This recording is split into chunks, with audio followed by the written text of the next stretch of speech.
ngalon di se ka tiye me tinya wele la fala ka chide me tinya wele la ngalon di se ka tiye me tinya wele la fala ka chide me tinya wele la ngalon di se ka tiye me tinya wele la fala ka chide me tinya wele la na mara shikolo mawo tinya wele la fala ka chide me tinya wele la sara ka jugu bomori tinya wele la fala ka chide me ne tinya wele la dabali jugu kemori tinya wele la fala ka chide me. أعوذ بالله من الشيطان الرجيم بسم الله الرحمن الرحيم اللهم صل وسلم وزد وبارك ومجد وكرم على الرسول سيد السند العظيم ذي القلب الرحيم محمد وآله الطاهرين المعصومين وبعد السلام عليكم ورحمة الله تعالى وبركاته أمبادي تبشر في الله جبا أمباو فوكا ولي ماندو كدل الله سبحانه وتعالى فعلك هنا ناكا كشيناكا بركا على كجيدي ننا وكلنجلنا بلا جلنكا أما الله دنيا كفوانغا بواجلو كنا كونو أمبا سكونكو أجا أمينة توري نم بلا جلنكو أماكو ما توري على السلامة وولي كو فرانيون كان ولا ساكا واجلو كنا بلا بلا نينامايا محرم كالوت لتانشو نانكو أماكو عاشورا بارا إن بلا جلن كرا برتي لا بلوندالا بلا سرالي كبغا أوتوين أستاذ بابا جالو فهمو نمبوراي أنجا جكا بارو شيريا نيوغن في كرا بلا تشيلي كنا مغانغو مويا تورو كاديو كنا كنيما مغاملا ميفا كتوز réunion paquet amoke nyaka assemblée pakono shitana kumbe yodo ibulisa ayni mangudo me arena na dapongo kibi buomini kulushi bala se kile kajankile kone bi bonna jini kana chwaka fi maki na jini ngaide wonde balau kuma forima adura yasi kunya karinyo mangame nalime orinyo kuma foranya na ire hakli mi ni bengeru ka umma ke dore koyi ko ka chauta che dafaliu ku katauda alakira kadala jumashu kwa ballon a bitar kanadon ma kilenya fawo kanadon ne beka muru jiga ka nyombe kafa aka jija aka juli boka dama aka jija ka kulo tiga mo siranga blumbadala juli yango kla du ni nyonje ni Muhammadu somo ko tinjo kinchoki amba ni songo dafu unyinga odala no kwaye ni wari hake nzara amba chani nyonje udayo de boy amuka ni wari tuma Muhammadu ko daga di borandala abu dade kono ya tene kono badin o bena alamsa plein les points rubereni o kene kam masatala aye jibrilaci alakrama sallallahu alaihi wasallam muhammadu yana ne ka wali bi maka kata madina muhammadu ni mamma bila mina die ko dablay kama jibrila foi kwa ka o midi tan flak le sengunje alakra ya nyesi jonima odo Abu Bakar Siddiq radhiyallahu anhu jawla je la temin du sukuna kata alakra makili nafi yakanu tala ni ya jo magambolo kono ko chewo ki ka che ko tabi ko joni ko Muhammad e ko chogodi agwe ma fa ko Muhammad ya fa e tien doke Muhammad bengalu ni ga Abu Bakar Siddiq kiraye wasoni cheminga le maniyai ako jiemu minibe ni yabbe kalle maniya bo uduskuna ka peze ki bife ka pada do Abu Bakar Siddiq kile kalle maniya no pezera o poka giri jiemu minibe kalle maniya pezile boy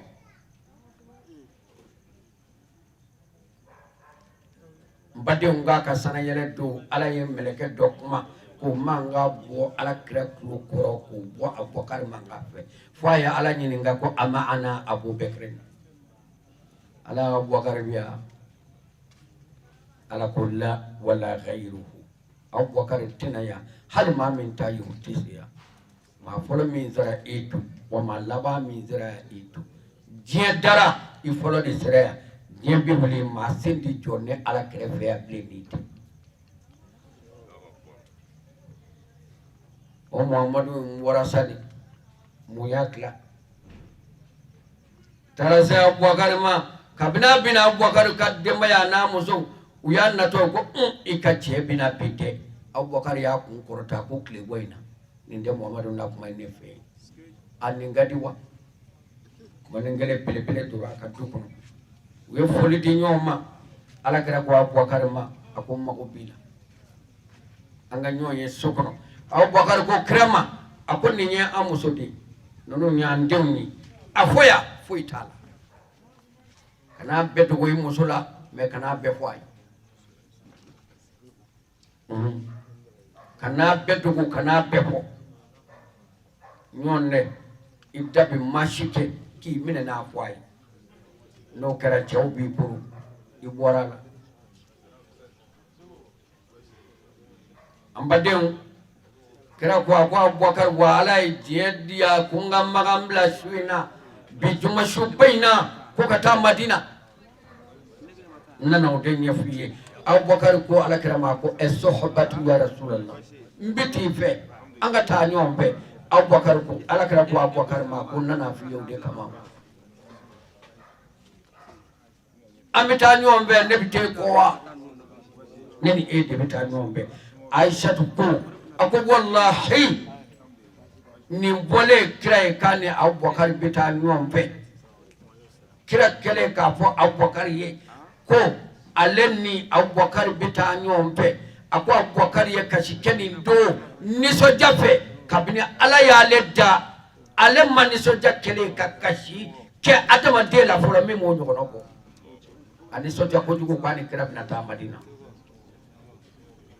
on badiu subura kafiru ma punangu yani me diun taru da ala kira dal akana sababu filide akana nyina sababu ko moriya bina ya sisa ala ko Qur'ana kono nyaw ke sababu de kadi nyoma ayatu ko sababu ko kana ni da sababu dama do ayota aya balmake wele Ali ibn Abi Talib ni dandarola alijina sanga mbata ako balmake nyinni falinila nebi sanne kasa ndamea ako wanga birfini birela ala ko ngata Madina ako nyame wazona kira bok masira kata Abubakar fe ubina bosofe kafiru dal meddala beni muru daflanu yasini tigira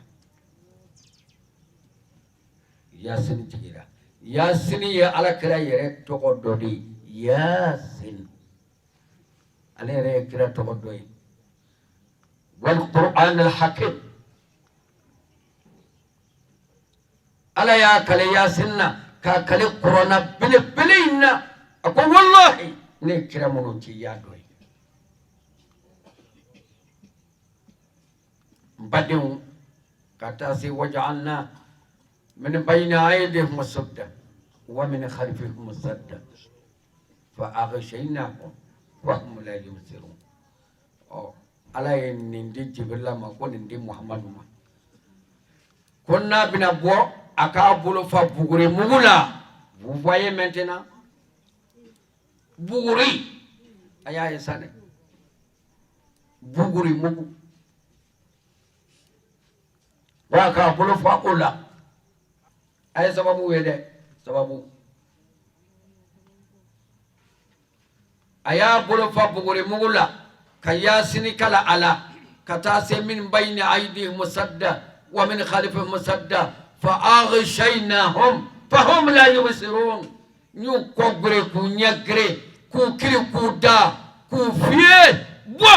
وتي يبلي محمد هل يتي بوي دي بو مكالا o iteja nye fie chingwa kana taka bu iteka kono akata ajugujugu jane medunga kira ya tege ja kala le ko fe fie di nana wa tege kono kata yugujugu kafiruka abesno ngora fibu korona kame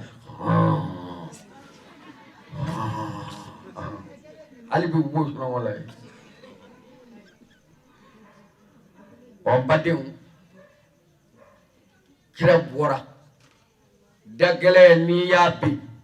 mami ndaka gele ni yabi ikanga mungala ka to noroko dugu kulula ni kuya bena ya dade gele ya iba fa ya to la jeke kira botola ala ya fwai bugure muke utola ukado ki bora ki mabwa kalama mbate ngamu kuma nyongere maya ala kira bora abina tamini Madina o Madina tasa de uko de mandarabu kana ko hijira o hijira inzare ka damine usana ka senyinema sampa kele sankemenani ani sampinani na kalu folokle konontosu anyulani 1440 ayni ndo kononde parce que 2008 ou 2020 ba kono o tatai nende yautai 1440 sampa kele ani sankemenani ani sampinani na kalu folokle konontosu matore kadana ani bete kadala amo de la suina badi al-islamu shini ashura di bishuna kanga nyana maya koko na kanga ke shini aya beta mine kabini ashura shu na flamuno mana fo awiye kwa ko ke tasu ashu unafla utakaliyetu kula ashura tandayo tasu ade andai shuna de ondai anga kira tokola anya ashura sorai yahudiyo bulu musa kamugo ni jomine kleta sera ubashu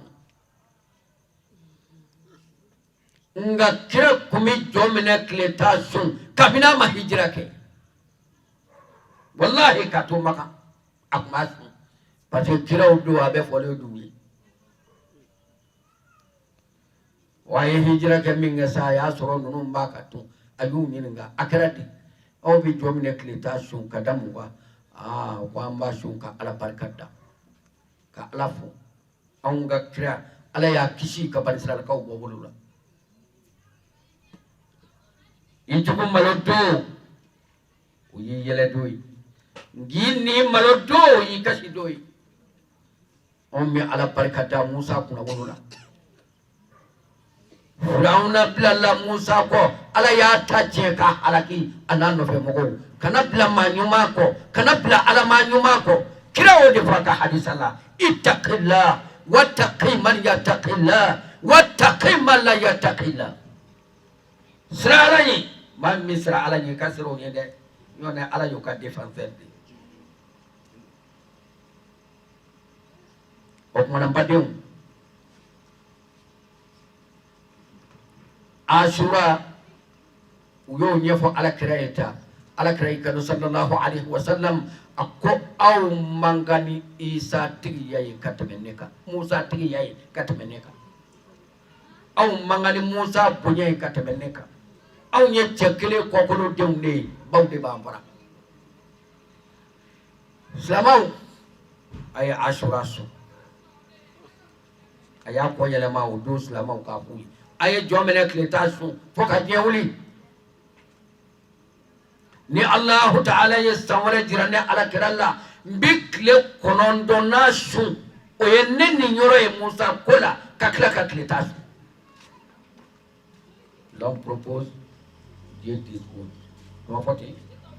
El mari uyo dabbiru wallahu yuqaddiru.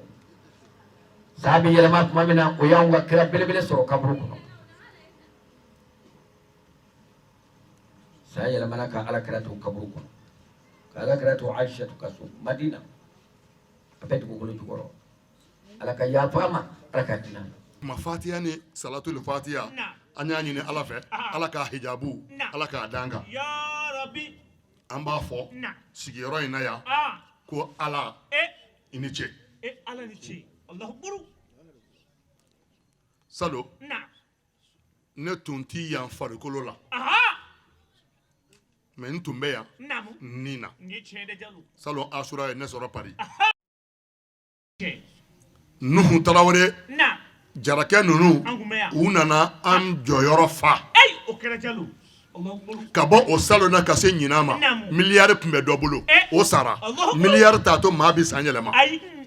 jɔyɔrɔ t'a to maa bɛ san yɛlɛma dhalika fadlullah ala ka fusamantiya de don n'i ye i sɔn cogo dɔn i bɛ dɔ jɛ cogo dɔn ala y'i sɔn a ye dɔ jɛ a ye e sɔnni min kɛ k'i k'a fɔ k'a ni ce wa ista'azana rabbukum la in shakartum la azidannakum na ala y'i sɔn kɛnɛya la kɛnɛya binaani na n'i ko ko ala y'a barika yanni san wɛrɛ cɛ a b'a kɛ 400 na ye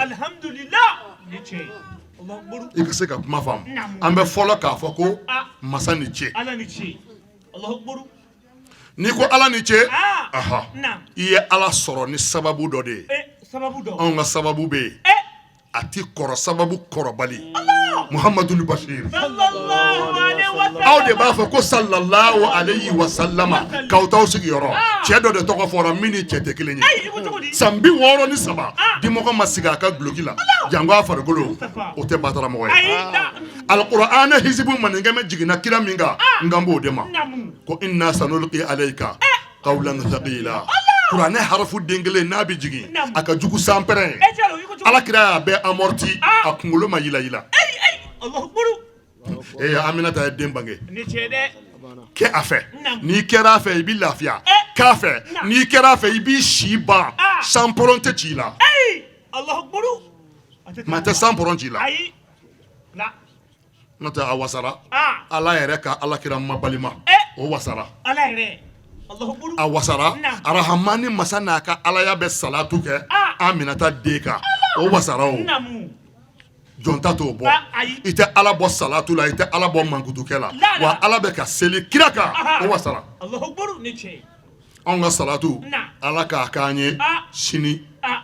jɔyɔrɔ ye ala k'a k'an ye bolomadala ye diɲɛ ani lahara o tuma n'an y'an ka sababu ɲuman n'o ye juruba tigɛbali ye siratulahil mustaqim zaharaw baba sujudukɛla bɛ ɲɛmaaba an b'a fɔ ko alakira a barika i ye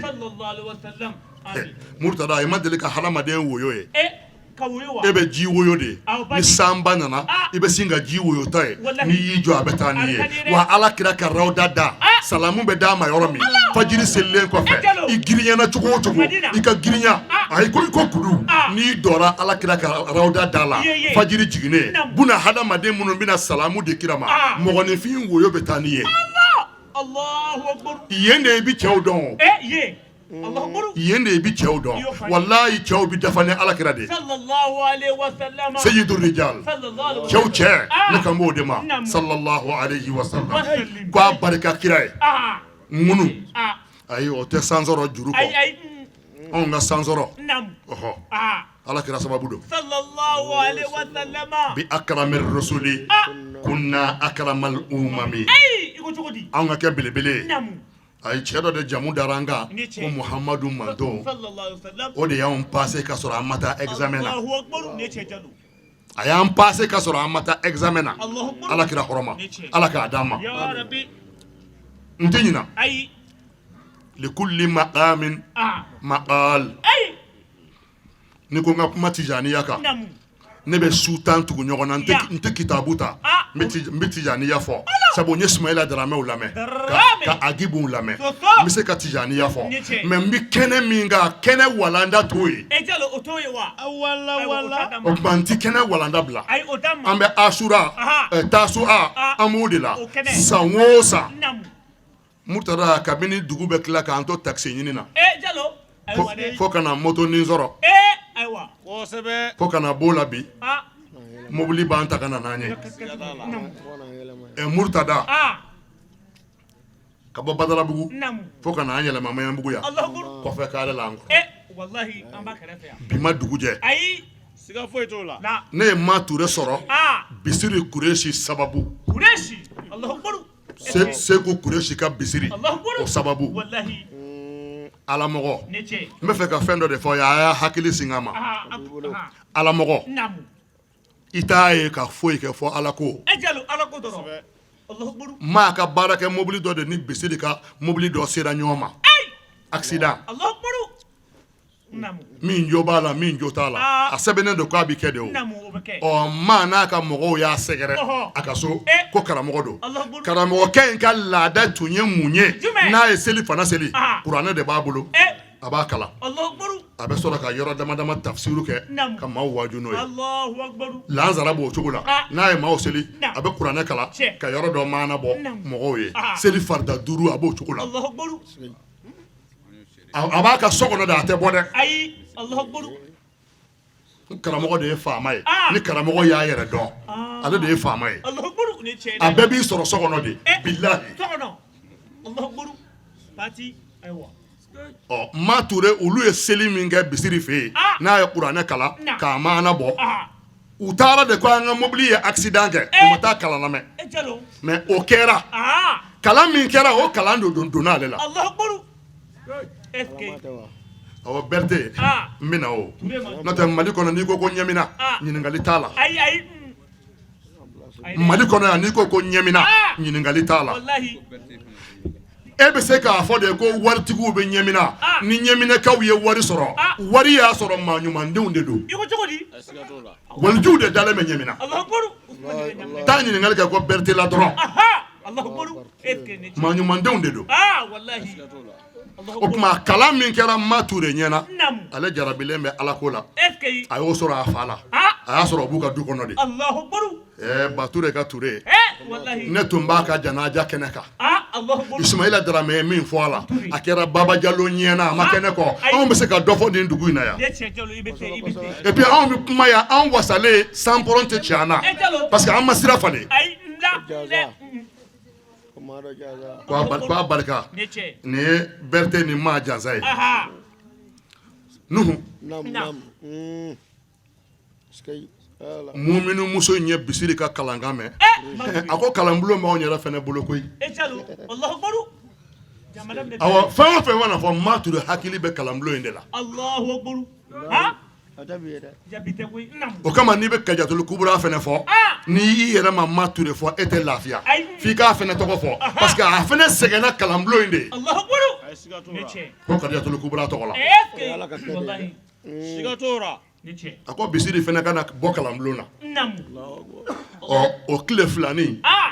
Baba Jalo ninnu tɛ fa maa ɲuman baro la ayi an tora maa ɲuman baro ni karamɔgɔkɔ baro la an da nana se kulukan karamɔgɔ tɔgɔ ma ko Bisiri Kureshi ne ko n ko ne yɛrɛ famana ma a mɛnna n ko an ka taa bɔ a ye Naamu. anw taara bɔ a ye don min o y'a sɔrɔ ninnu ka kalanbulon taali o y'a sɔrɔ o labɛn bɛ sen na o fɛnɛ bɛ yen a fɛnɛ ko o kuma Baba e ka taa kɛ ne nɛnkun ye ne yɛrɛ bɛ taa Naamu. nka ne bɛ kuma don e da E da. e k'a lase Allahu Akbar. est-ce que Allahu Akbar namu a don nana an jɛra ka na Sogonikɔ yan namu nam a don anw tɛ 1000 minɛ an tɛgɛ la wajulu la ayi mɔgɔ si tun t'o d'an ma namu fana so kɔnɔ la Ah. nam 5000 Naamu. k'o d'an ma k'an to kuma la an tun t'o sɔrɔ Allahu Akbar. est-ce que n'a o y'o kuma sɔrɔ kana an bɛ sun de o na bɛ sun ko de koyi Bisiri ko kuma karamɔgɔ Bisiri Ala ma hinɛ n'a la ya rabbi a don Baba Jalo ye walanda min ta na Dalailul Khairati dilanna sababu min na Allahu Akbar. ya karamɔgɔ ka karamɔgɔya mana se titiri dan na n'i ma Alakira ye i bɛ tila ka laban ka kɛ deriɲɛ ye jalo i ko cogo di i ka karamɔgɔya kɔnɔ f'i ka Alakira sɔrɔ de o y'a bɛɛ sɔrɔlen ye Allahu Akbar. npogotiginin de ye nin sirifokɛ in se Alakira ma Allahu Akbar. a n'a ka karamɔgɔya Est-ce que- kira tun tununnen don a la npogotiginin kɛra sababu ye a ye kira sɔrɔ Ni cɛ. ne ye nin walanda in de fɔ maa ka kuru kɔnɔ namu Allahu Akbar. ka tila ka mawulaya salli sɛbɛkɔrɔ da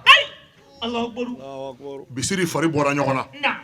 o bɛ kɛ min b'i fa ka so n'i mɔna o la na wallahi n'i ye o mankan mɛn yɔrɔ wɛrɛ la a t'i fari faga ayi ayi fo n'i ma kɛ i yɛrɛ ye ɔhɔ Siga foyi t'o la. ne cɛ dɛ komi caman fana t'a yɛrɛ ye ayi bilen ayi dɔw tun na namu ne cɛ a ko baba a lase jama ma namu n ko ka mun lase jumɛn ko ne bisiri kuresi n ye malo ɲɔ nɔnɔ namu jɛgɛ 20,000 na Ayiwa. n y'a kɛ ka kira jansa ani tamaro kilo 300 ni 17 Namu. sibiri don k'an ka ɲɔgɔn sɔrɔ maa ka kuru kɔnɔ yan Allahu akbar kadiatul kubra ka mawludu daminɛna o de senfɛ mawludu fɔlɔ aha eki A wala dɛ. kalanbulon in ka mawludu daminɛtɔ n bɛ k'o de kuma f'i jalo ye ɲini faamu namu mɛ ne ye maa ture sɔrɔ Aha. bisiri de nɔfɛ Allahu akbar ne cɛ i bɛ alamɔgɔ sɔrɔ alamɔgɔ de fɛ yen sa a bɛ kɛ ten de namu a yakhruju lizujaji Ayiwa. بخلق حال تلون الاشرب كيف البقاء eki ni shakana kala non ka kasida ne ye cɛ ko ayakhruju li zujaji bi khalqi halin talawun الاشرب كيف البقاء Allahu akbar أيمنع أن يكون الذهب ذهبا حرقتها لقد زاد صفاء ko n'i ye fɛn min kɛ verre kɔnɔ k'a bila o couleur ye min ye i bɛ verre ye k'o couleur de ta jalo a b'o de d'i ma ne cɛ verre sigi i ka Coca-Cola bila a a kɔnɔ bɛ na kɔkɔ a tɛ kɛ jɛman ye fiyewu fo n'a y'a sɔrɔ ɲɛko b'i la ɔhɔ o bɛ ɲɛnamini ne namu aha n'i ye fɛn min kɛ verre kɔnɔ a b'o de couleur d'i ma wa fɛn min bɛ siran tasuma ɲɛ o ye fɛn bɛɛ ye fo sanu jalo sanu wa ayi tasuma bɛ sanu ka cɛɲa de bange ayi Allahu akbar Sanu. buure sanu n'i y'o jeni ka ban dɔrɔn a bɛ manamana de Allahu akbar Lengo. Esgay. na maa ye min ye i y'o de ye o ne cɛ ne jalo o tuma o mawuludu senfɛ na kangara minnu bi balo la mali wajulukɛlaw la a dɔ tɔgɔ fɔ min ma na kalanbulon in na ayi Allahu akbar e ka dɔ tɔgɔ fɔ ne ye jalo ayiwa na Allahu akbar. aha pati Ismaila Darame darame kan min o tun bɛ wa ayi ale yɛrɛ de kɛra défenseur ye ka nin muso ninnu défend namu Allahu akbar sabu n'i k'i bɛ ko sɛbɛ daminɛ Na. ko belebele a jaka bi bɔ jalo a jaka ye mun ye o jumɛn juguya Allahu akbar nin ko in bɛna bonya an k'an sen d'a kan an kana da an sen da nin ma an k'a tɔgɔ tiɲɛ an k'a mankutu tiɲɛ o mankutu tiɲɛ ni o tɔgɔ tiɲɛ dɔ bi bila i contre la ka sɔrɔ a t'i ŋaniya dɔn ne cɛ dɛ Ismaila Darame ko jagana u bɛɛ bɛ lahara bi Ala ka saya k'u ma ya lafiya ye rabbi a ko n bɛ fɛn kelen f'i ye Bamakɔ yan namu anw bɛ nin dugu in dɔn kosɛbɛ Ei. ni musow ko k'u bɛ diinɛ dɛmɛ namu i b'i jija cogoya bɛɛ la i bɛ far'u kan muso ninnu bɛ Ala fɛ u bɛ diinɛ dɛmɛ Ei. kana jɔ u ɲɛ dɛ far'u kan eske ka ko wa a ko e ko ten namu sinon ne tun t'a fɛ a ko ka taa ɲɛfɛ n ye min mɛn namu nka n bi far'i kan ka muso ninnu dɛmɛ ko in ka bɔ dogo la a ka san sɔrɔ bɛɛ k'a ye eske a ka jugu n'o ye i bi belebele fɛn o fɛn dɔn anw ni y'a bani ninnu jɛra k'a kɛ ɲɔgɔn fɛ ye mɛ o don anw tɛ mikoro sɔrɔ sabu belebelew mana na anw bi den kɛrɛfɛ an b'u filɛ ko in bɛ ten Idrissa Haidara Haidara Kosɛbɛ. namu Wajam. aha Sumaila Darame ko cam na naya ayiwa dɛ et puis a b'a dɔn ni fɛn dɔw ma lakale a kibaru bi taa de jalo ni Awa, na awa, awa, namu mɛ n'a lakalela a nana na cogo min na i b'a dɔn k'a fɔ ko bi ma dugu jɛ Siga foyi t'o la. a daminɛna ni sɛbɛ de ye a ma daminɛ ni tɔgɔ ɲini ye ayi da o tɛ jalo o tɛ Esgay. et puis n ko a daminɛna an ɲɛna de n bɛ se ka kuma a la ayi jalo i bɛ ka dɔ fɔ an a la daminɛna an ɲɛna n bɛ se ka kuma a la ne cɛ cam nana namu bi de anw bɛ ɲɔgɔn bɔrɔntɔ sinon an ka kunu cɛkɔrɔba ninnu tun bɛ ɲɔgɔn gasi sigi Wallahi. Wallahi. ka ɲɔgɔn minɛ u bɛ ɲɔgɔn bonya u bɛ ɲɔgɔn gasi sigi Allahu akbar cam nana Sumaila kɔrɔ ka k'a sɔrɔ a yɛrɛ ye dawulatigiba de ye o waati Allahu akbar a ye maa 300 ni maa 17 a y'o latuubi ka tila ka far'u ka avion spécial ka taa Maka ka taa hiji n'u ye Allahu akbar a kɛra Kinshasa ayi i ko cogo di misiriba cam Allahu akbar a kana bonyaw fɔli bila sayaw kɔfɛ a ye dɔw ta fɔ u ɲɛna maaw k'a mɛn ne cɛ jalo i b'a fɔ a ɲɛna namu Ismaila k'a ma ko Ala ye bɛɛ sɔn fɛn dɔ la ayiwa dɛ e bɛ se ka nin musokulu ninnu na Alajɔn ɲuman ninnu u faralen bɛ ɲɔgɔn kan na i bi tɔgɔ jumɛn de sɔrɔ ka da u la u kun di maaw k'a mɛn Esgay. min bɛ se min na ala a y'o d'o ma sa Ama ban wa? Kɛlɛ bɛ min? i bɛ se ka bazɛrisi ta cogo di k'o di mécanicien ma k'a k'a borode o kɔni tɛ se ka don bilen mais anw fɛ yan min bɛ se min na bɛɛ b'a fɔ k'aw kana d'o ma min tɛ se A b'a ne y'o mɛn e de da o tɔrɔ Demba Bari ne y'o mɛn e de da min tɛ se dɛ anw b'a di o tigi de ma a b'a tiɲɛ bɛɛ ɲɛna a b'a tiɲɛ bɛɛ ɲɛna et puis a b'a tiɲɛ tuma min an b'a dɔn k'a tɛ se mais an b'a d'a ma an b'o préférer k'a di mɔgɔ ma min bɛ se o de ye problème ye o de ye kojugu ye o I ka pili b'a fɛ ka ban dɛ. misiriba cam ala a ma kun jan yɛrɛ Ha? k'i kun jan k'i miiri ayi a ma s'o la Sike. a ko ni karamɔgɔw ka diɲɛ ye k'an ka an ba ninnu ka tɔn tɔgɔ da n bɛ tɔgɔ jumɛn wele jama k'a mɛn mikoro la k'an b'o fɔ ninnu ma k'o bɛ bɛn ninnu ma ayi n bɛna tɔgɔ min fɔ foyi tɛ bɛn ninnu ma ka tɛmɛ o tɔgɔ in kan o ye jumɛn ye Khadijatul Kubra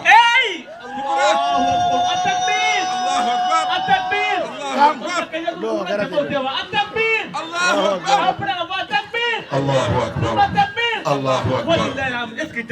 san 3 san 4 5 6 7 maa bɛ ko daminɛ o kɔnɔ ka dawula sɔrɔ ka tila k'a dabila ni ala t'a la ni ala t'a la ayi a tɛ tɛmɛ 7 kan n'a ye o kɔsago a ye don a kunna a k'a sɛgɛsɛgɛ fɛn dɔ b'a la barika bɛ nin ko in na wa ko in daminɛna ni ala ye an b'a seereya kalanbulon min don Cheikhina kalandenw b'a kɔnɔ a caman ba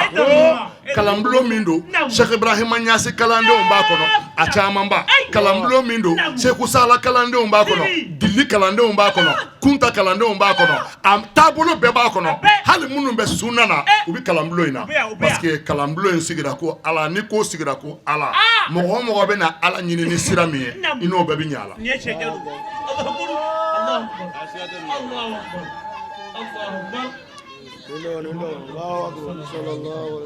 ne ka taa sira ye sunna sira de ye olu bisimilalen don kalanbulon in na mais min bɛ ka fɔ a tɛ ka fɔ tubabukan na n k'a bɛ ka fɔ bamanankan de la bɛɛ ɲɛna aw ye sunnamɔgɔw de ye aw tɛ kalan kɛ yan i delila k'o mɛn nin kalanbulon na fɔlɔ ayi n'i ko ala k'i ka kira ye Muhamadu ye i bisimilalen don bonya ani karama o de bɛ kɛ k'i labɔ muso min ye kalanbulon ta k'a da kɔ la a tɔɔman de ye alakira da kɔ la ka alakira banbo Halima Madame Berthe Haja Mature ale de ye kalanbulon ta k'a da kɔ la Sankɔrɔ Aminata Amina ja ne yɛrɛ kun ye dɔ bɔ a la o ye kira ba min ye alakira wolo mais n ko ye musow ka champion de ye mais e ka muso dɔ jira ne na ko Aminata ye den min bange k'o dila k'o ɲɔgɔn kɔnɔ ta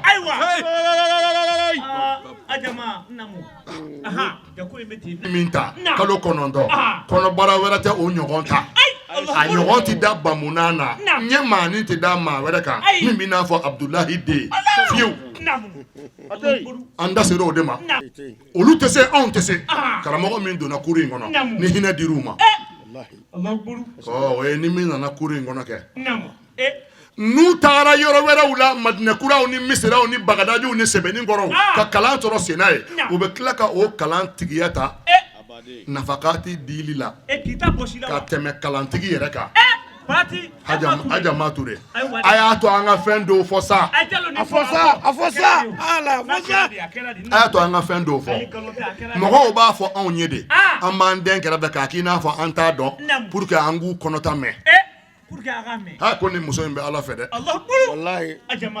k'a tɛ sunnamɔgɔ ni tijaniya yɛrɛ dɔn ka bɔ ɲɔgɔn na parce que a donna a kun fɛ ala ko la nin de ye nin parti ye nin de ye nin parti ye ne tɛ ninnu fɛ ne bɛ ninnu de fɛ o t'ale ta ye dɛ ale ye bɛɛ de kɛ alamɔgɔ ye A banna. Wallahi. u ye n dɔgɔya ne bɛna fɛn in dabila n'i sera k'a dabila i tɛ alamɔgɔ de ye o to be ala mɔgɔ ta tɔ de juguya Allahu akbar ma beti k'a b'a kɛ jɔnni kama ko kira de kanu b'a la k'a b'a kɛ jɔnni kama ko ala ko de ka d'a ye est-ce que tuma dɔ la mankutu bɛ dan an balakaw de la olu la wa u tɛ sɔn ka an falakaw fɔ a la parce que o tɛmɛna fɔli kan olu ta tɛmɛna n'o tɛ n'i y'a mɛn muso ɲagalenba furukɛ bɛrɛ de sɔnna bɛɛ bɛ yan a bɛ yan namu Mamudu ka ina fa ba dogo mɔgɔw la namu furukɛ bɛrɛ de sɔnna n'i ko muso ma ko ɲagalenba a cɛ de sɔnna mais tuma dɔ cɛw bɛ to yen de ka kuma bɛɛ di an balakaw ma muso sɔnnen den karisa den karisa den i bɛ mɔgɔ o mɔgɔ mɛn k'u bɛ k'a ba tɔgɔ fɔ a fa ka girin n'a ba ye mais kuma tɛ s'o ma ayiwa ko in bɛ ten cɛlankolon ni muso sɔnna cogo o cogo cɛlankolon den bɛ kɛ denlankolon ye ne cɛ jalo Allahu akbar u bɛ ka sɛgɛnɛ hamala ba fɔ e bɛ bajalo de dɔn i tɛ madusirifu dɔn t'a dɔn a tɛmɛna fɔ kan o a tɛmɛna fɔ kan o kama musow ta bɛ fɔ olu ka courage sɔrɔ hakili saradara sara 9 ka di cɛ ma ka 1 pewu de di muso ma o kama u ye tanu in fanba kɛ an balakaw ta ye olu kana u kɔfilɛ u k'u tulo n'u ɲɛ ci ka cɛsiri dɔrɔn olu tɔgɔ de bɛ fɔ k'u sɔnna ko ala ye den kɛ denba ye n'o tɛ ni u sɔnna ni cɛ kɛra cɛlankolon ye den tɛ kɛ foyi ye fo ntori ayiwa dɛ o y'a kɛlen problème u b'a f'i ye ko Cheikh Umaru k'a ba sɔnna Cheikh Umaru fa ka girin n'a ba ye siɲɛ 100 Allahu akbar Seydou Tall Allahu akbar u tun bɛna a sɔrɔ kaliwa de la ayiwa an bila baara la sa an b'i ka ci la ayiwa dɛ a b'a f'u ye ko ne donna ko ala ɲini de ko ye ne ma don jinɛ wele kama n yafara o ma a ye ta ka bɔ yen kama don kama namu Allahu akbar mais cɛ ninnu tɛ fɔ tuma dɔ fɔli tora an baw ma yaasa olu ka to sira kelen in kan u k'u jija namu Allahu akbar ne cɛ o tuma Kadiatul Kubra ni tanudon bɛ aw la nin ye aw tanudon ye nin ye aw tanu kɛnɛ ye sabu an y'aw ye kunu k'aw ye bi dɔw y'a daminɛ u jɔra sira fɛ n ko dɔw jɔra sira fɛ olu ko in tɛ tiɲɛ ye فمنهم من قضى نحبه ومنهم من ينتظر وما بدلوا تبديلا دو يو كان دي علما هاي ني muso kelen de bɛ taa drapeau di kira ma Kadiatul Kubra kalanbulon dayɛlɛlen don dɔnni ba cɛ fila o bɛna tafsiru kɛ sunkalo fɛ sɔgɔma seli fana o b'a jɔ dɔ bɛna ta o waati ka tɛmɛ n'a ye san kelen tɛ koyi ayi san kelen tɛ o tuma e hakili bɔra n ko Baba Jalo ninnu bɛna waati min an cɛ guananama don anw ye furu kɛ bi o bɛ san 18 san 17 sanfɛ bi ma dugu jɛ koyi ninnu bɛ ala fɛ de aw bɛ cɛ min kan k'a b'a ladege n'o ye Muhamadu ye Alhaji Suleman Danbɛlɛ da magara a la ko a ka hijira kɛra ko o hijira san jate o san jate ko an bɛ a san 400 1440 ani 40 1,440 ni 40 n'i y'a sɛbɛn a b'a kalama ko sifuru bɛ kuma wa n'i ye 1,440 ni 40 sɛbɛn a bɛ mudi a b'o de d'i ma mimu ye 4 ye dalu ye 4 ye i y'a faamu a samanen don ni alifu ni yawu ye o bɛ bɛn 10 ma an k'o kɛ kelen ye mudi ne ka mure a bɛ fa baraji la tewu san b'o de fɔ n hakili an dontɔ bɛnna ni kumakan duman dɔ ye Suleman Danbɛlɛ bɛ k'a fɔ ko san in ka di a silamɛw ala kira hɔrɔma la ala k'a di an na ni min ma amina fɔ i seere y'i yɛrɛ ye ko san in ka di ala k'a di an na ko san in ka di ala k'a kɛ Mali basigi san ye ko san in ka di ala m'a kɛra Mali kisi san ye ko san in ka di ala ka Mali ɲɛmajɔ n'o tɛ jamana ngɔnɔ bisilen don ala k'a gosi juguw la k'a kɛ ala kira fɔbagaw sago ye k'a kɛ walijuw sago ye ala k'o kɛ kira hɔrɔma a n'a barika ko hijira dɔnnibaaw ye kuma 2 de fɔ a la fila ko al-intiqal min baladi shirk ila baladi al-islam an ka ala ko a tɛ se ka ɲɛ sɔrɔ yan i to an ka bɔ yan dɛ an ka taa yen fɛ an ka taa kɛ ye a bɛ ɲɛ sɔrɔ ye donc ka dugu dɔ bila i ka diinɛ kosɔn ka taa dugu dɔ la diinɛ kosɔn dugu ko ye hijira ye mais tuma dɔ la ka to ka a tafsiru kɛ ni sufiw ka faamu ye o de ka d'anw ye sufiw ka faamu hijira ye jumɛn ye ala kuta filɛ nin ye ne bɛ se ka don a la k'a kɛ mais n bɛ n yɛrɛ minɛ k'a to yen o de ye hijira ye ka ala kuta ni haramu kɛli ye a se b'i ye i bɛ se k'a kɛ k'i yɛrɛ bali a la k'o de ye hijira ye ko ciba n'o tɛ histoire la a sɛbɛnnen don historiens fɛ yen ko kira laban bɛna laban Madinɛ n ka dalilu ye mun ye tuba il awwal nin ye hindu masakɛba dɔ ye u bɛ masakɛw cité diɲɛ mara masakɛw minnu ye diɲɛ bɛɛ mara Shaddad ibn Ad o b'a la Muluku Suleiman o b'a la tuba il awwal ka bɔ Inde ale fana b'a la o tuba yi a ko a bɛ tourner de kɛ k'a ka marabolow lajɛ a ye diɲɛ yaala i b'a dɔn maa minnu tun bɛ tugu ale kɔ k'a supporter wa karafe 40,000 a ka dubuluba bolilaw i ka se ka kuma faamu sotigiw minnu bɛ uniforme na ɲɔgɔnmɛw la a nɔfɛ cɛ 40,000 o y'a ka motobatigiw ye e hakila ko in daminɛna bi anw bɛnna ni ko in bannen de ye i sigi tɔ la i wuli don bɛ fɔ i ye ka bɔ o waati i b'a dɔn ko in tiɲɛna o kabi kelen san 5 dɔrɔn don koyi i cogo dɔn kabi sigi tɔ o bɛ fɔ damu jumɛn bɛ yen fanga diya banna o a sera jamana o jamana na sanu warijɛ bonya ni karama bɛɛ y'a ta k'a sɛgɛrɛ ko diɲɛ mara masa don a nana don Makan jamana kan alikaaba tigiw olu m'a filɛ foyi ye ayi i mana bonya cogo cogo mɔgɔ dɔw t'i dɔn u t'a dɔn ko ala y'i da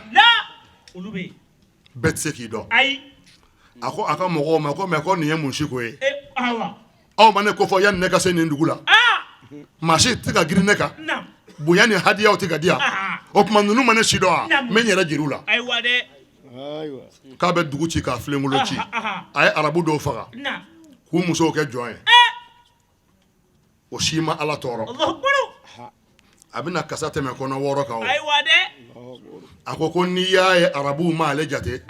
alikaaba min bɛ u fɛ yan ko o kafa ni o yaada de y'u bila o la a tɛ taa f'a ka alikaaba in fɛnɛ kari-kari k'a birikiw ɲun ka t'u bila kɔji la ala ko sisan sa i ni sotigi bɛ ɲɔgɔn na rabba hazal bait alikaaba ye ala ka so ye dɛ Murtada n'i b'a tawafu tuma dɔ la i bɛ mɔgɔ dɔw ye tawafu la i bɛ hadamaden jɛman dɔn wa ayi tubabu tɛ chinois tɛ mɔgɔ min couleur b'i n'a fɔ nɔnɔ kɛnɛ i b'o ye k'i to alikaaba tawafu de la tuma dɔ la i b'i to i ka chambre kɔnɔ aw jatigila la i b'a fɔ ko télévision dɔ bɛ alikaaba da dɔrɔn de bɔ o tɛ yɔrɔ wɛrɛ yira i b'a fɔ ko jama man ca ko ne bɛ se ka taa n ka tawafu la sisan n'i sera yen i bɛ jama dɔ ye e b'a fɔ ko ne ye min ye k'o tɛ a tɛ langoloya maa min sera ka alikaaba munumunu siɲɛ 7 a kelen pewu ani maa ma jɛ k'a kɛ ɲɔgɔn fɛ ala y'a latigɛ cɛ kelen de ye diɲɛ bɛɛ o tɔgɔ ko Cheikh Ibrahima Niass maa ti jɔ n'i ma dɔ ladege dɛ fa in lam takunu mislahum fatashabbahu inna tashabbuha bil kirami falahu n'aw ma se ka kɛ belebeleba ninnu ɲɔgɔn ye a y'u ladege ala ka cɛbaw ladegeli o ye kunnadiya ye ne tun ko k'an tɛ don tɔri ka walanda la su in na o fɛn tɛ o alamɔgɔw de don o de kama n'i k'i ti don a la i bi don parce que u y'a dabɔ ala ko de kama bari ye min fɔ n'a ye nin fɔ yɔrɔ dɔw la a bɛ su bɔ bilahi a ye cɛ dɔw tɔgɔ fɔ su in na n'a ye nin fɔ yɔrɔ dɔ la a bɛ kojugu kɛ ala ka kabako a bɛ hadamaden de la n'i siranna ala ɲɛ ka kira kanu ala bɛ ka kabako bange i la maa ɲuman ninnu ala ka ne ni aw bɛɛ don u hɔrɔma la bref kuma y'an sɔrɔ min alikaaba masakɛ ko k'a bɛ alikaba ci ko parce que ko magankaw ma ale bonya kuma y'an sɔrɔ yen donc n da sera mɔgɔ min sera ka kaaba tawafu siɲɛ 7 ala ma sɔn ani maa ka jɛ k'a kɛ a kelen sera k'a 7 bɛɛ kɛ n k'o ye Sheikh Ibrahima ye bari kumana yen de a kumako de don a kumako de don sisan masakɛ ye décision ta k'a bɛ alikaba ci a dusukun de la a m'a communiqué kɛ jɔnni b'o dɔn dusukun ta ala dɔw b'a fɔ ko ala kelen pewu o ye nkalon ye e muso ka farigan cayara i taara n'a ye u ye eko kɛ u k'a kɔnɔ bɛ kalo 6 walima kalo 4 u ye ko dogolen dɔ fɔ o a ye alamɔgɔw de ta fɔli man di mɔgɔ dɔw ye non tubabu tilala tɛ dɛ alamɔgɔw de tilalen don a ko k'a bɛ alikaba ci dusukun na giripu dɔ nana minɛ fura tɛ giripu in na a b'a kɛ cogo a ye fura o fura ɲini o y'a juguya a ye fura o fura sɔrɔ o y'a juguya parce que ala ka kɛlɛ don a ko baasi tɛ nin kɔni bɛ sɔrɔ saya ye o don dɔgɔtɔrɔw minnu b'a bolo jiri dɔnnaw fura dɔnnaw a ka ca mais a dalen bɛ min na n'a bɛ o de ka minfɛn minɛ k'a min a y'o wele so kɔnɔ o ko e bɛ mun de faamu ne ka bana in na masakɛ ka bana n'a y'a nun fiyɛ a kasa ka go ni nɛn kasa ye maa tɛ se k'a supporter a ko ne kɔni bɛ fɛn kelen dɔn faama ka n'i dogona n'i y'i dogona a bɛ n'a fɔ su ma n'i dogo a ko b'a la a nɔgɔlen bɛ taa lahara e kɛlen ye ka larabuw faga ka larabumusow minɛ e ye fɛn dɔ miiri wa i ye fɛn dɔ ŋaniya wa a ko nin de kama ne ye e kɛ n ka conseiller ye o ma erreur kɛ n y'i kɛ n ka conseiller ye ma fili sabu i bɛ ko dɔn i bɛ ko dɔn i bɛ ko kɔrɔ dɔn kalan fana ni ko dɔn tɛ kelen ye koyi maa dɔw kalanna kalan tilala k'olu traumatiser u tɛ se ka maa si bonya ale hakili ko ale bɛ bɛɛ sanfɛ n b'a fɔ tuma bɛɛ maa min bɛ maa wɛrɛ bonya o tigi de ye mɔgɔba ye mɔgɔ min bɛ mɔgɔ wɛrɛ bonya o tigi de ye mɔgɔba ye mais min tɛ maa si bonya yira n'ale hakili ko ale dɔrɔn de ka bon o tigi tɛ yen yɛrɛ o tiɲɛ don ne y'a décision ta n ko sini n ko bɛ alikaba ci parce que n ko arabuw ma ne bonya ka sababu kɛ u ka kafa n'u ka yaada ye foyi ma kafa ni yaada ta k'u sɛgɛrɛ fo alikaba so o min b'u bolo bɛɛ bɛ complexe u kɔrɔ u tɛ maa jate ne ko n bɛ u ka sababu ɲuman n'o ye kaaba ye n ko n b'o de kari a ko kaaba tigi de bɛ k'i kɛlɛ kabi ala ye diɲɛ da ala ka bombardement kɛ a ma kɛ fo alikaba ci bombardement daminɛna o de la ka taa bɛlɛ tobili ye jahanama na kɔnɔw bɛ na n'a ye ka na maaw kɛru n'a ye a kɛra alikaba ci kuma fɔlen de ala ka so de don a ko tuma ko n y'o min décision ta ko o de ye nin se ma a ko sisan ko ŋaniya in bɔ yen ŋaniya bɔ yen a falen a ko n'o don n ye ŋaniya falen wa n'a y'a sɔrɔ o de don ni ne kɛnɛyara n bɛ duloki don k'a b'a la n bɛ fini don a la o don fini kun tɛ don alikaba la cɛ kɛnɛyara o yɔrɔ bɛɛ a tisora ka tiso siɲɛ 3 bana banna n ko diɲɛ dilen don masa rahamani de fɛ ko bana ka ban ale de ye maa fɔlɔfɔlɔ ye min ye fini don alikaba la a lakale tuba il awwal hindu masakɛ de don ko ni ji nana a bolisira kɔrɔ bɛ yen mɔgɔ tɛ ji kalanw la dɛ ji b'o minɛ a yɛrɛ ma nin cɛ in de ko an ka tɛmɛ u ye makan bila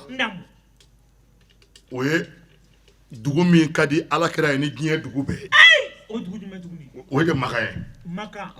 u nana dugu la dugu min fana ka di ala ye ni diɲɛ dugu bɛɛ ye Madina Makan ka bon kosɛbɛ nka Madina ɲɔgɔn tɛ duguw la i bɛ tamaro san Maka ani Madina tamaro bɛɛ modèle kelen i b'a fila bɛɛ dun i b'a sɔrɔ Madina ta ka di ni Makan ta ye e yɛrɛ de sigira Maka i ye den 2 sɔrɔ i tilala ka taa Madinɛ i ye den sɔrɔ yen i den min wolola Maka ani min wolola Madinɛ ni y'u jɔ den min wolola Madinɛ a cɛ ka ye ni Makanka ye Abubakar ko a ma ko n ka cɛ i bɛ mun kasi a ko ne faso in tun ka di ne ye kojugu Maka n ka dugu kanunen don ne bɛ yan de dɔn ne tɛ yɔrɔ wɛrɛ dɔn a bɛ sigi a ko wallahi n'u ma ne labɔ ne tun tɛ bɔ yan a bɔli kɛra diyagoya ye ne tɛ Makan de ka di ne ye mais Ala komi i ye ne labɔ Maka o de ye dugu ye n ye dugu min kanu ka tɛmɛ diɲɛ dugu bɛɛ kan Ala e ye ne bɔ n ka dugu kanunen na o tuma i bɛ ɲɛsin dugu ma dugu min ka di i yɛrɛ ye ni diɲɛ dugu bɛɛ ne ye min fɔ ne ka dalilu de bɛ n bolo kira de ye Makan kanu ka tɛmɛ diɲɛ dugu bɛɛ kan nka Ala de ye Madinɛ kanu ni diɲɛ dugu bɛɛ ye et puis a ye dɔnnibaaw ɲininka u b'a fɔ fɛn min ma ko rawda rawda ka alijinɛ yɔrɔ dɔw tigɛ k'a bɔ alijinɛ kɔnɔ k'a lajigin dugumakolo kan k'a genge ka taa k'a to k'o bɛ min Bakumba aw bɔra yan sisan arawda bɛ min Madinɛ tulu munna wala alfanu ngo Madinɛ de ye gorobinɛ dugu i b'i ko k'i jɛ k'i bila basarisi la k'i bien parfumé ka taa gorobinɛ sɛgɛrɛ ka salatu k'a kan Allahu alayhi wa sallam o bɛ Madinɛ de i bɛ gorobinɛ dɔn wa dimɔgɔ ma sigi cɛ min kan san 63 n kan b'o de ma Fatima ta baba Badara Alu kɔrɔkɛ ne kan b'o de ma ale de ye gorobinɛ ye ne ka kuma dilannen tɛ dɛ don kitabu kɔrɔbaw kɔnɔ ar-rasulu samardalu k'u ka samardalu maana bɔ ye samardalu ye luga de ye k'u k'a kɔrɔfɔ ye ani kuma min bɛ surunya ɲɔgɔn na dɔɔni o de ye gorobinɛ ye hali a ka guloki dimɔgɔ bɛ maloya ka sigi a kan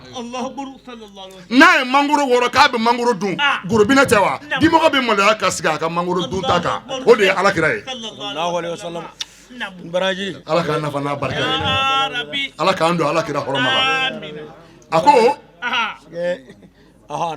Tubayil awalu sera Madinɛ yɔrɔ kuma y'an sɔrɔ ye de Hindu ka masakɛba in a kɛlen ka fini don alikaba la a taara Madinɛ a ko dɔnko tigilamɔgɔw dɔnnibaaw bɛ faamaw kɔ koyi minnu bɛ kalama n'u sigasigara u bɛ minnu lamɛn aw ye mun faamu nin na aw ye mun faamu nin na dɔ ko a ma ko ne bɛ ka kasa dɔ mɛn dugukolo in na a to n ka jigin ka bɔ ɲaamɛ sanfɛ faama i ka miniti 2 di yan o y'i cun ka jigin duguma k'i kunkolo turu duguma ka sujudu kɛ ka waatinin kɛ kira parfum kasa o donn'o nun na a y'a kunkolo fo ka wuli a ko dankɔrɔba in bɛna laban yan de patɔrɔnba in bɛna laban yan de arakibil burak buraku sigibaga in ko don min ye sanfara 7 bɛɛ taama su kelen kana fajiri kunbɛn so a bɛna laban yan de a kasa bɛ dugumakolo in na faama ko o tuma ne tɛna taa bilen Hindu jamana kan n tɛ taa n faso la ne na sigi yan sa ka sababu ɲuman makɔnɔ historiens minnu bɛ jama la olu ye livre lajɛ u ko faama i bonya b'an yɔrɔ an ka continuer a tile ma se hali a ma surunya a ka waati ma se fɔlɔ a ko o tuma ne tɛna taa ten n kɔni tɛ to yan n bɛna taa mais n tɛ taa ten a ye so 500 jɔ villa 500 ka sɔrɔ ka min y'ale ka bana furakɛ min ko k'a ka alikaba cili a ko ŋaniya bɔ yen o ma k'a ka sababu ɲuman ye a ko e tɛna taa koyi e bɛ to yan e bɛ kɛ anw ka ambassadeur ye alakira ka dugu la i na an ka foli ci fɔ alakira ye walima i bɔnnaw bɛ an ka ci fɔ alakira ye a ko lettre sɛbɛnna a ye na an ka lettre sɛbɛn bataki sɛbɛnna ka bɔ Hindu masakɛ yɔrɔ min ye Tubayi lawali ye a fa ye karisa ye a ba ye karisa ye ka bɔ Inde n tɛmɛna nin dugu in na n ye dugu in kanu tuma min y'a mɛn ko kira laban bɛna ba laban nin dugu in na kira laban bɛna laban nin dugu in na o kira laban kanu ye n sama n ye dugu in kanu nka n tile tɛna bɛn i tile ma n ye lɛtiri sɛbɛn ka du 500 jɔ i kosɔn n bɛ mɔgɔ to yan ka wari d'a tigi ma kira laban lahara jɔ don i ka ne fara i ka sorunali jama kan ne min ye nka ne bɛ sa i kanu na. Alhamdulillah rabbil alamin an bɛ Ala fo ka Ala barikada o kɔfɛ an bɛ Adjama Ture fo nin baara nin an bɛ nin na tan an bɛ san caman bɔ kosɛbɛ ɲinan t'an san fɔlɔ ye salon t'an an san fɔlɔ la an bɛ nin na san o san ni tasuwa sera tan Adjama Ture a bɛ karamɔgɔ bɛɛ lajɛlen fara ɲɔgɔn kan an bɛna sigi ka wajulu kɛ san o san wa mɔgɔ fɛn fɛn mɔgɔ kelen o mɔgɔ kelen n'i bɛ na i b'a sɔrɔ a bɛ bonya k'i ye donc ne yɛrɛ ye Karate Kubra karamɔgɔ ka ɲɛmɔgɔ dɔ ye cɛmanw na vraiment i yɛrɛ ɲɛ b'a la baara bɛ kɛ cogoya min na donc an bɛ Ala fo k'Ala waliɲuman dɔn ka dugawu kɛ Adjama Ture kosɛbɛ sabula mɔgɔ min ni baara ɲɔgɔn sigi san o san ka hinɛ fantanw na ka hinɛ karamɔgɔw la vraiment an kan ka dugawu kɛ de Ala bɛ se ka ɲɔgɔn caya cogoya min na an ka sigidaw la an bɛ foli kɛ aw yɛrɛ an b'aw fo fɔlɔ ka waliɲuman dɔn depuis baara daminɛ fo sisan aw bɛ yan nɔ ka tila ka an fa fo ani an ka sɛrifekɛ fo ka waliɲuman dɔn ka barikada an bɛ ni Ala fɛ sijani kɛnɛya Ala k'o d'an ma Ala ka hɛrɛ ka n'aw bɛɛ lajɛlen laɲini minnu b'an na an bɛ ni Ala fɛ Ala ka laɲini Ala k'o sabati Ala k'o kɛ Alakira bonya kama sɔli ala Muhamɛd. Alhamdulillahi rabbil alamin Adjama Ture a ye wajulukɛlaw wele ka na wajulu kɛ ayiwa n'o ye an karamɔgɔw ye an yɛrɛw ye a ka yɔrɔ karamɔgɔ dɔw ye ye malimatu dɔ ye nin kɔni ye san o san de ye tan dɔ k'a fɔ a n'a ka sotigi u bɛ silamɛw fara ɲɔgɔn kan walasa ka Ashura ɲɛnamaya tiɲɛ yɛrɛ la an wasara wajulu y'an wasa kosɛbɛ kosɛbɛ yɛrɛ de a diyara an ye fana an kɔni bɛ dugawu kɛ Ala k'a kɛ ɲɛta ye san o san Ala k'a to sen na ka tila ka dugawu kɛ a n'a furukɛ sini kɛnɛya ani labanko ɲuman Ala k'a da n'u ma Ala k'u mɛn ka nin kɛ Ala ka fɛn b'u la min ka fisa n'u ye minnu bɛ se k'u ta ɲɔgɔnna kɛ kira yɛrɛ bonya n'a karama kama sɔli ala rasul. Alhamdulillah rabbil alamin an nisɔndiyara ne nisɔndiyara ni ko fila de ye kalan in sigira cogo min Baba y'a fɔ ten kalan in sigira k'anw de to yen an muso 9 ka kalan in sigi alimami minnu y'a sigi u si tɛ balola bi fo n'a kɛra camu kelen an bɛ barika da Ala ye ne yɛrɛ nisɔndiyara kosɛbɛ Baba ma kɛ fitiriwale ye kalanso in hali bi an bɛ dugawu de kɛ Ala k'a yiriwa san 20 bi an bɛ kalanko in na san 19 o y'a don san 20 ye kalanso in sigira don min karamɔgɔ fɔlɔfɔlɔ min y'a fɔ ko ne bɛ taa Makan alhamdulilayi n bɛ barika da Ala ye ne san 13 ye san o san n bɛ taa Makan san o san n bɛ taa Makan a bɛɛ sɔrɔla kalanso in de la o tuma n bɛ barika da jɔn ye Mambi Ture n'o ye maa fa ye ale de nana dugawu kɛ kalanyɔrɔ in na ka kalanyɔrɔ barika ka kalanyɔrɔ sinsin kuresi ka na ni dumuni ma kɛ diɲɛ na min ɲɔgɔn ma tobi kalanso in dayɛlɛ don mawulidu fɔlɔ la a kɛra an bɛɛ lajɛlen an ma se k'a kɛ kuri kɔnɔ an taara fo ekɔliso kɔnɔ jama caya ko fɛ ni Baba Jalo ser'o ma bi anw nisɔndiyara a diyara an ye a ma bonya ma ban an sigilen bɛ n'a ye i ye fɛn o fɛn kɛ Ala ko la i tɛ pɛridi a la i m'a kɛ mɔgɔ i y'a k'i yɛrɛ de i ye ɲuman kɛ i y'a k'i yɛrɛ juguman i y'a k'i yɛrɛ ye an bɛ dugawu de kɛ ya Rabi Ala ka si ni kɛnɛya d'aw ma Ala ka n'aw kisi Ala ka n'aw tanga ne yɛrɛ bɔra Makan sa Ala ni kalanyɔrɔ sababu san o san dɔ bɛ n wele ko i labɛn ka taa Makan n'i y'a mɛn jɔnkun na di o ye sababu ɲuman ko bɛɛ sababu de ye ne yɛrɛ si bɛ yɔrɔ min na n bɛ barika da Ala ye ka barika da Ala ni kira ye hali bi an b'aw fo k'aw waleɲuman dɔn Ala ka si ni kɛnɛya d'aw ma Ala ka n'aw laban ɲɛ ya Rabi an ye si min sɔrɔ Ala ka ɲɔgɔn d'aw ma k'a kɛ si kunnandi ye k'a kɛ si barikama ye kira lahɔrɔma kama Maa Ture n'a cɛ ɲuman an b'u fo bi an b'a fɔ ko maa bɔra ye a denkɛ fɔlɔ donna ye ne ye Mahamɛdi Berete n'i y'an ka kalanso ye bi a ye komi an bɛ salon kɔnɔ yan cogo min a y'a yɛlɛma bi ka yen dilan i b'a fɔ ko k'a siso kɔnɔna de don k'a ba ka kalanyɔrɔ don ko yanni ba ka na a kana sɔrɔ yɔrɔ dilan la a diyara an ye dɛ a ko den ɲininka minɛ na i b'a ye min datugu Mahamɛdi ye baara kɛ Ala de bɛ se k'a sara Ala k'a barika don a la ka si ni kɛnɛya d'a ma Ala k'a n'a laban ɲɛ ya Rabi Ala ka denni tɔnɔdisi d'a ma kira lahɔrɔma kama sala rasuli. Auzubillahi minash shaitani rajim bismillahir rahmanir rahim. Nisɔndiya kɔni dan de ne nin tɛ san fɔlɔ nin tɛ san laban ye san o san Maa Ture b'an wele an bɛ na tasura kɛ yan n'an ye taa sura kɛ o dugusɛjɛ an bɛ ɲɔgɔn cɛ an bɛ taa ɲɛmina an bɛ taa sura kɛ yen donc nin ye san o san de donc hali an t'a kɛ fɛn wɛrɛ kɔni n'a sera ka ban dɔrɔn bɛɛ b'a dɔn k'a fɔ taa sura bɛ fɛngɛ yan donc maa bɛ kalannaw wele n'u nana u bɛ hakili jigin an ka fayidaw la an kan ka minnu kɛ su in na ka minnu kɛ sini tile kɔnɔ ka minnu kɛ sini su ani sinikɛnɛ su u b'an bilasira donc a bɛ karamɔgɔw ɲini ka na hakili jigin o la an bɛ barika da Mama Ture an bɛ barika da cɛ ɲuman ye an bɛ ɲɛminakaw de donc an bɛna yan ta ɲɛnajɛ ka tila ka taa ɲɛminata fana kɛ an bɛ yan ta ɲɛnabɔ cogoya min na an bɛ taa ɲɛmina fana ka taa ɲɛnabɔ ye ɲɛmina ni banama bɛɛ ye kelen an bɛ ɲɔgɔn kɔrɔ an bɛ taa fɛn bɛɛ kɛ ɲɔgɔn fɛ donc nisɔndiya kɔni dan de don a dan yɛrɛ de ye nin ye an bɛ dugawu kɛ san o san an ka nin ɲɛnajɛ nin kɛnɛ ka taa sini kɛnɛ Ala ka a dan n'a cɛ ɲuman ma an bɛɛ ka jɛ ka nin kɛ ɲɔgɔn fɛ Ala k'aw yɛrɛ bolo mɛn a ka baaraw la salamu aleykum warahmatulahi taala wabarakatu. Alhamdulilayi rabbil alamin hakilila min ye n bilala n bɛ taa wajulikɛyɔrɔ la u bɛ asura nafa fɔ an ye kosɛbɛ bon vraiment a nafa kama an ye a sigi n ka sodara ka ca ni san 10 kɔ ye Ala barika da de don comme Ala ye kobaw kɛ mɔgɔ ɲumanw caman yara vraiment toujours an fana bɛ a fêter vraiment Ala ye salon ta yira an na ka tila ka ɲinan ta yira an na an bɛ Ala barika da vraiment ne yɛrɛ kontana nisɔndiyalen don sigiɲɔgɔnw bɔra san o san de ye nin ye karamɔgɔw bɛɛ bɔ vraiment e ma ye san yɛrɛ kun nana bon a tilala tuguni a kɛra comme san ma na vraiment nin bɛɛ bɛ Ala kanu de yira nin bɛɛ bɛ an bɛ Ala barika da. Alhamdulilahi rabbil alamin an baden TV Sherifila lajɛbaa an b'aw fo ka waleɲuman dɔn a ka ɲɛmadali la nin tun ye an ye kalanbulon Kadijatul Kubra olu ka Ashura labɛnnen kɛnɛ kan min kɛra Seyida Aja Aminata Ture ka da la n'an ko a ma Mama Ture ka deli Allah subhanahu wa ta'ala fɛ san ɲɔgɔnna caman Ala k'o yira an na ka barika don an na ka barika don an kɔw la k'aw fo ka waleɲuman dɔn a ka ɲɛmadali la sigida caman bɛ Ala bolo Ala k'o yira an na wa shukran lakum fi amanillah.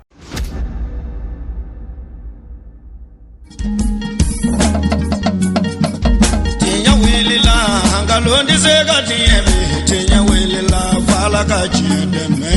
tinya wilila ngalondi sega tiebe tinya wilila fala ka chideme tinya wilila ngalondi sega tiebe